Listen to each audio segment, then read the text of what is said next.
Welcome back, y'all. Pokey Lambo here, and today we are going over what I think are the best pickups for your collections and investments without breaking the bank.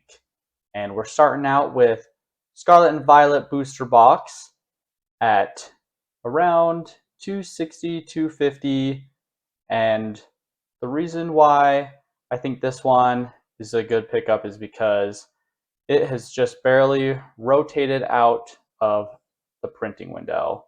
And I think at this price, it's at least reasonable. I wouldn't rush out and buy a ton of these. But if you don't have one, I think it's at least one that's worth picking up at least a single Scarlet and Violet booster box. And we can see it's down about 6% for the month.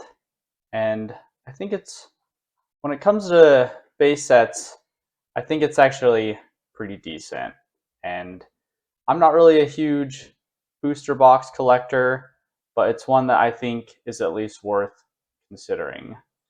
Next up, we have some of the promos, and I think the EV promo here sitting around $20 on this one here, but we can see the market price about $14, and in that $16 range, I think it's pretty reasonable, especially with how the singles from Prismatic are performing. It kind of just shows to me that these EV cards are super popular and people are really willing to fork up for EV.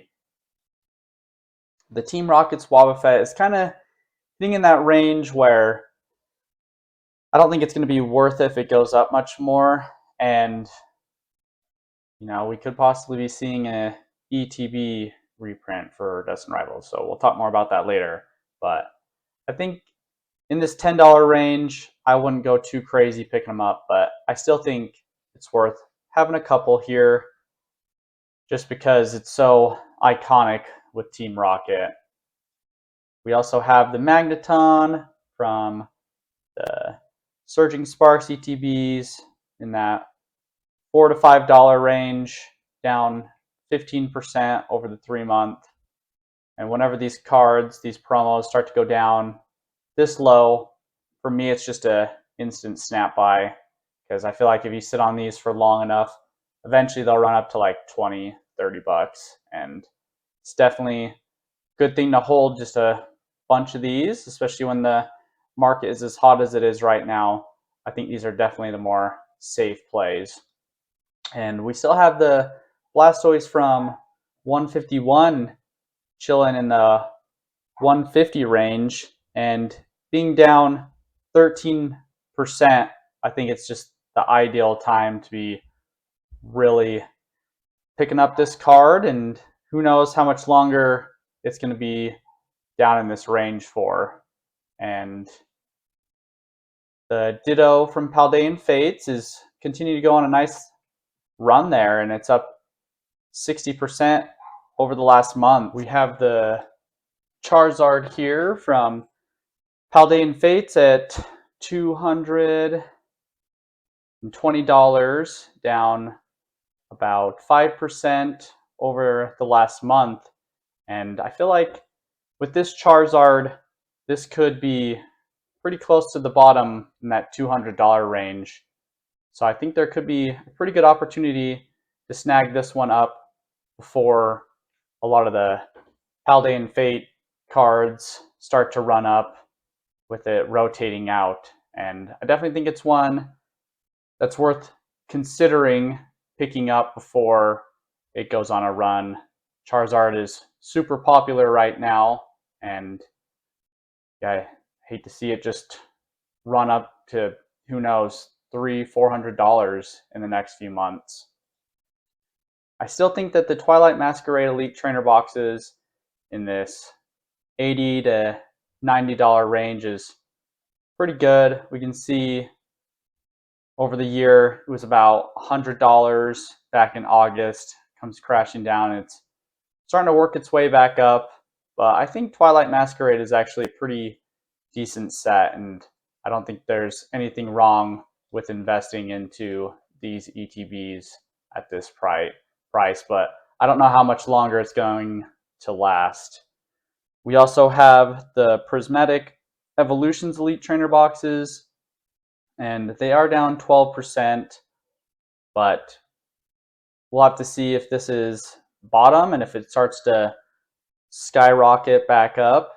And until then, I'm kind of cautiously waiting on the sidelines, just because if it does drop down, another $10, $20, I might consider picking up a few more, but we'll just have to wait and see. I kind of considered Prismatic Evolutions done for me, but if Pokemon keeps printing it, it's fine by me. I'll buy some more.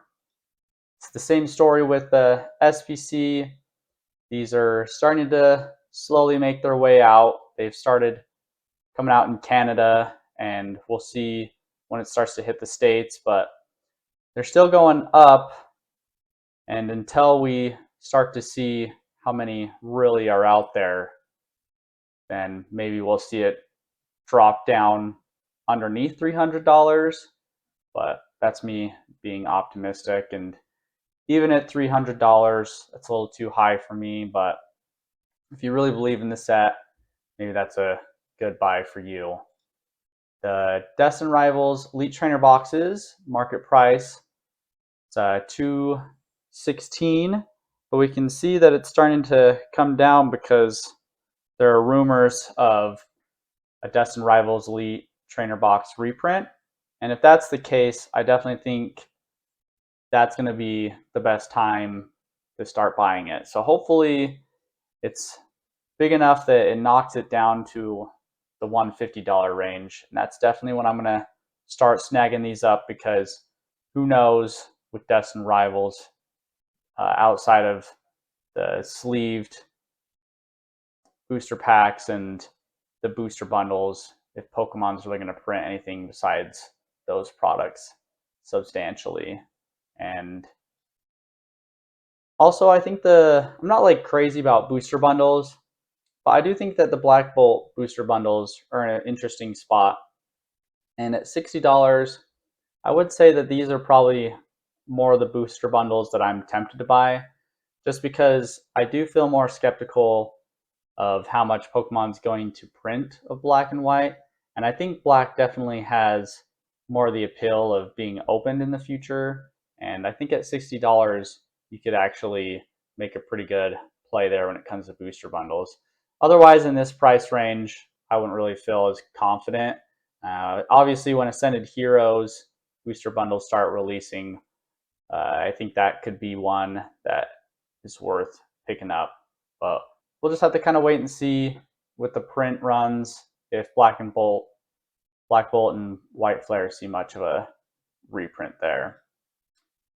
Another one I think is kind of interesting are these mega attack rares. The Gardevoir is down in this $10, $11 range, down almost 40% since it was released.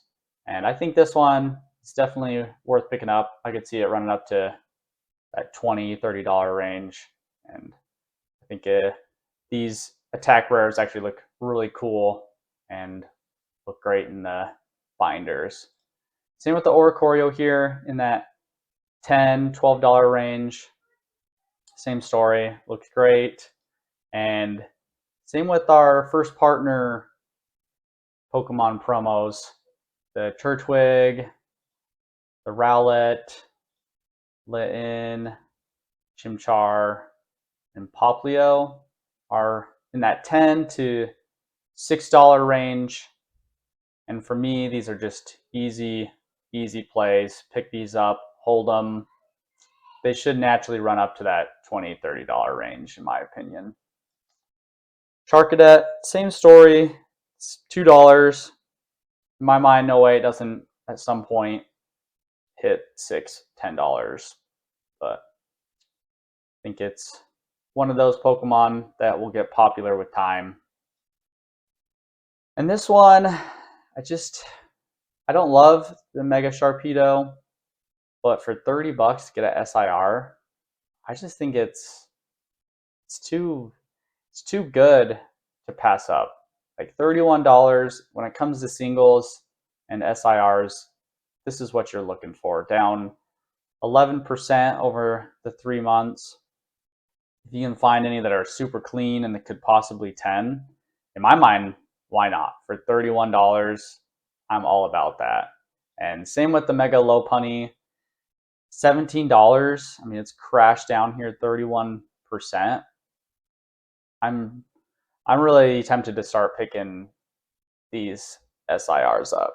So could go even lower, but I mean at that point, if it hits $10, I'll just buy $100 worth at that point because that seems extremely undervalued for an SIR.